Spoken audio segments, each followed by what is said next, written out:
네, 지금 이 시각 여러분들이 주목할 만한 이슈 살펴보도록 하겠습니다.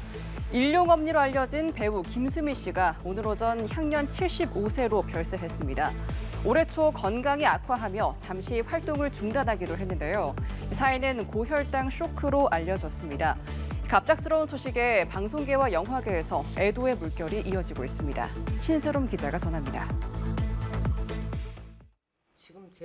배우 김수미 씨가 향년 75세로 별세했습니다. 의식이 없는 채로 자택에서 아들에 의해 발견돼 병원으로 옮겨졌지만 이미 심정지 상태였던 것으로 확인됐습니다. 유족이 전한 최종 사인은 고혈당 쇼크입니다. 고인이 오랫동안 당뇨를 앓아왔다는 게 유족 설명입니다. 활발히 활동하던 김수미 씨는 지난 5월 피로 누적으로 병원에 입원하며 활동을 중단했었고 퇴원 후 지난달 한 홈쇼핑 방송에 출연했습니다. 당시 불거진 건강 이상설에 괜찮다고 답했지만 불과 한 달 만에 급작스레 떠난 겁니다. 긴 세월 함께했던 방송 영화계 동료들은 황망한 마음으로 고인을 추억했고 전원일기를 함께했던 유인촌 문화체육관광부 장관도 스타를 잃었다기보다는 가족을 잃은 것 같은 슬픔으로 다가온다며 깊이 애도했습니다. 1949년생인 김수미 씨는 1970년 MBC 공채 탤런트로 데뷔했습니다. 이후 1980년 30대 초반의 나이로 드라마 전원일기에서 노인 역인 일용업리를 맡아 22년간 연기하며 국민 배우로 자리 잡았습니다. 이후 주로 구수한 욕을 내뱉는 친근한 노인 역할로 마파도, 가문의 영광 등에 출연했고 능청스러운 코미디 연기를 선보여왔습니다. 요즘 보면 뉴스나 사회에 그렇게 웃을 일이 없어요. 맞아요. 그러다 보니까 자연히 집에서까지 연장이 되는데 아무 생각 없이 오셔서 크게 한바탕 웃고. 유족으로는 딸 정주리, 아들 정명호 씨가 있으며 며느리는 배우 서효림입니다.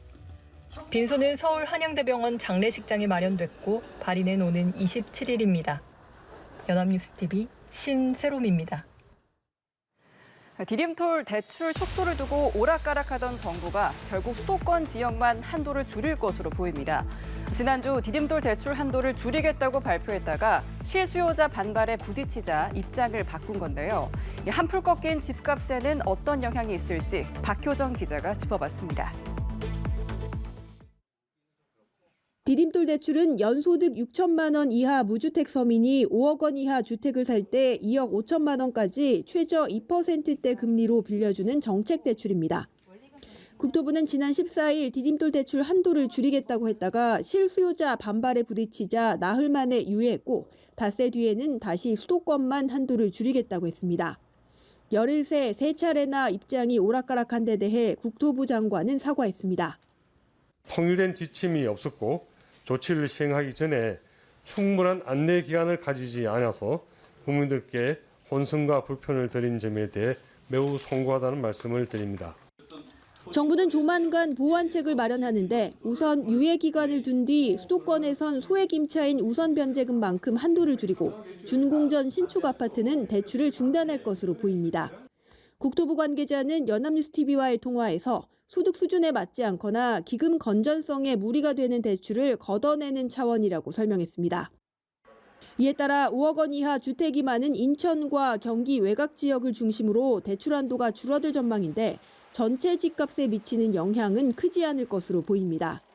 가계부채 관리 강화에 따라 은행권이 이미 주택담보대출 문턱을 높였고 지난달 들어 부동산 거래가 줄어든 가운데 연말까지 집값 둔화세는 계속되리란 전망이 우세합니다. 연합뉴스TV 박효정입니다.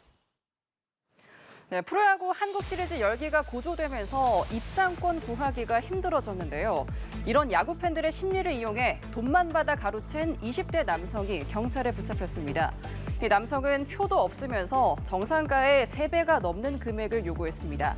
경찰은 야구 축제 분위기를 망치는 범죄 예방 활동에 나섰습니다. 정지훈 기자입니다. 한 온라인 오픈 채팅방에 올라온 글입니다. 어렵게 표를 구했지만 일행과 일정이 맞지 않아 급하게 표를 양도한다는 내용입니다. 피해자들은 이 글만 믿고 돈을 보냈지만 정작 표를 받진 못했습니다. 피해 신고를 접수한 경찰은 추적 끝에 20대 A씨를 검거했습니다.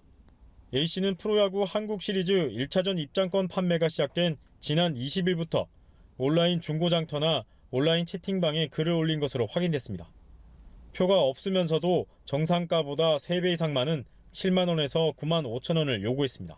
현재까지 경찰이 확인한 피해자는 25명. 비대면 거래로 표를 받기 전까진 실물을 확인할 수 없다는 점을 노렸습니다.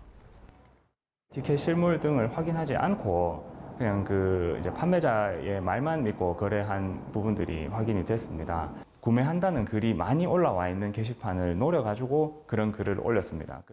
경찰은 A씨를 사기 혐의로 불구속 입건했습니다. 또 한국 시리즈 이전 사기 피해도 확인됨에 따라 수사를 확대하고 있습니다. 한편 경찰은 한국 시리즈 열기가 달아오르면서 이런 사기 범죄와 암표 판매 등 범죄가 기승을 부릴 것에 대비해 범죄 전담팀과 현장 단속팀을 경기장 주변에 배치해 피해 예방 활동을 펼칠 계획입니다. 연합뉴스TV 정준입니다. 올해 국회 문체위 국정감사에서 가장 곤욕을 치른 건 이기흥 대한체육회 회장과 정몽규 대한축구협회 회장이었습니다. 여러 의혹이 불거진 가운데 두 사람은 여전히 연임 가능성을 열어둔 상태인데요. 이 회장은 사실상 3선 도전 의사를 밝혔고 정 회장도 출마를 부인하지 않고 있습니다. 논란이 거센 만큼 두 사람의 향후 거취에 관심이 쏠립니다. 박수주 기자입니다. 이기흥 대한체육회장은 국회 국정감사에서 거센 비판을 받았습니다. 특정 업체에 일감을 몰아주고 자신이 이사장인 재단과 400억대 셀프 계약을 체결하는 등 불투명한 회계와 독단적인 운영 의혹이 도마 위에 올랐습니다. 동네 계모임마도 못합니다. 반대 의견이 개진됨에도 불구하고 박수 의결로 항상 이루어지고요. 2021년 세 번째 연임에 성공한 정몽규 축구협회장에게 자신의 특보 출신이자 연임을 심의한 김병철 스포츠 공정위원장과 함께 골프 접대를 받았다는 의혹도 제기됐습니다. 3선을 한 직후에 숙식과 골프를 제공권 받았기 때문에 김영란법 위반으로 보이지는 않으세요? 그 사회일이고 그거와 관계없이 전체적으로 이렇게 초청을 받았기 때문에 아니요, 그 관계 자체가 안... 내년 2월 말 임기가 끝나는 이 회장은 기회는 열려 있다며 사실상 3선 도전 의사를 밝힌 상황. 협회 사유화 지적을 받은 정 회장 역시 가능성을 열어뒀습니다. 아직 여러 가지 고려해서 판단하겠습니다. 국내 축구계에 매년 1,500억 이상 투자하고 있습니다. 이러한 부분도 고려해 주시기 바랍니다. 두 사람 모두 연임을 위해선 스포츠 공정위의 심사를 받아야 하는 상황. 이 문턱을 넘더라도 이기흥 회장은 문체부의 승인도 받아야 합니다. 유인촌 장관은 승인을 안 할 수도 있고 행정소송을 벌일 가능성도 있다며 대립각을 세우고 있습니다. 체육회 차기 회장 선거는 내년 1월, 축구협회장은 올해 말 치러질 예정입니다. 연합뉴스TV 박수주입니다. 부산에 있는 미군 부대에서 화재가 발생했습니다. 인명피해는 없었지만 화염이 창고를 삼키며 건물 뼈대만 남았는데요. 불에 취약한 샌드위치 패널로 지어져 불이 빠르게 번졌다는 분석입니다. 도심 한가운데서 발생한 화재다 보니 현장을 목격한 시민들은 놀란 가슴을 쓸어내렸습니다.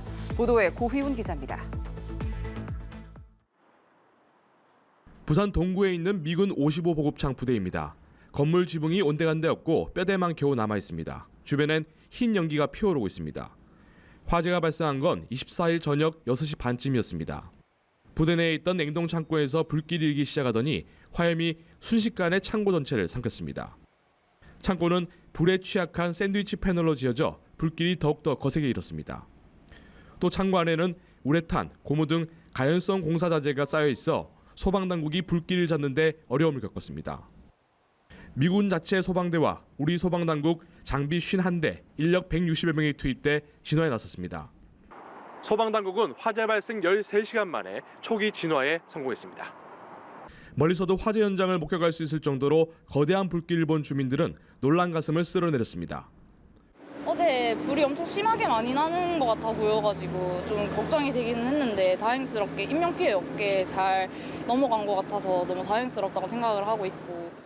55 보급창은 부산항으로 반입되는 미군 장비 등을 보관하는 미군 부대 시설입니다.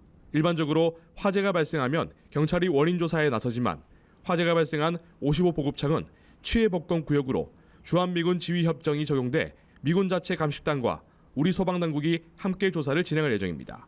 연합뉴스TV 고희우입니다.